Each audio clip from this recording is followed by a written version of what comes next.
Tesla მსოფლიოში ელექტრომობილების უმსხვილესი მწარმოებლის პოზიცია დათმოდა ლიდერობა ჩინურ BYD-ს გადააბარა. მას შემდეგ, რაც კომპანიის წლიური გაყიდვები ზედიზედ მეორე წელია შემცირდა. მოთხოვნაზე უარყოფითად იმოქმედა გამოწვეულმა კონკურენციამ, ამერიკის შეერთებული შტატების საგადასახადო შეღავათების გაუქმებამ და ბრენდის რეპუტაციის დაზიანებამ.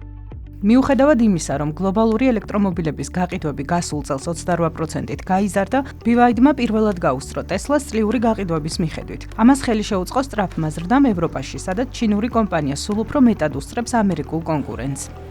წლიური მიწოდების მონაცემები აჩენს კითხვებს, შეძლებს თუ არა Tesla ძირითადი ავტობიზნესის სტაბილიზაციას ზედიზედ 2 წლიანი გაყიდვების კლების შემდეგ, მაშინ, როდესაც კომპანია პარალელურად ფოკუსირდება ისეთ პროექტებზე, როგორებიცაა რობოტიკა და თვითმართვადი ავტომობილები. ამერიკის შეერთებულ შტატებში ელექტრომობილებზე მოთხოვნა სექტემბრის ბოლოს შემცირდა, როდესაც პრეზიდენტ დონალდ ტრამპის ადმინისტრაციამ ფედერალური საგადასახადო შეღავათები გააუქმა. Tesla-მ განაცხადა, რომ ოქტომბერ-დეკემბრის კვარტალში ბაზარს 418,227 ავტომობილი მიაწოდა, რაც წინა წლის ანალოგიურ პერიოდთან შედარებით 15,6%-ით ნაკლებია. ანალიტიკოსების შეფასებით 2025 წელს Tesla განსაკუთრებით ძლიერი ზეწოლის ქვეშ აღმოჩნდა ჩრდილოეთ ამერიკასა და ევროპაში. ამასთან კომპანიამ ზიანი მიიღო ილონ მასკის პოლიტიკური რიტორიკის გამოც.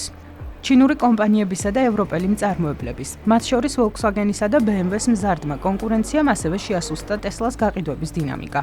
BYD-ის ინფორმაციით, ჩინეთის ფარგლებს გარეთ გაყიდვები 2025 წელს რეკორდულ 1 მილიონ ავტომობილამდე გაიზარდა, რაც დაახლოებით 150%-ით მეტია 2024 წელთან შედარებით. კომპანიამ განაცხადა, რომ 2026 წელს ჩინეთის გარეთ 1,600,000-მდე ავტომობილის გაყიდვას ისახავს მიზნად.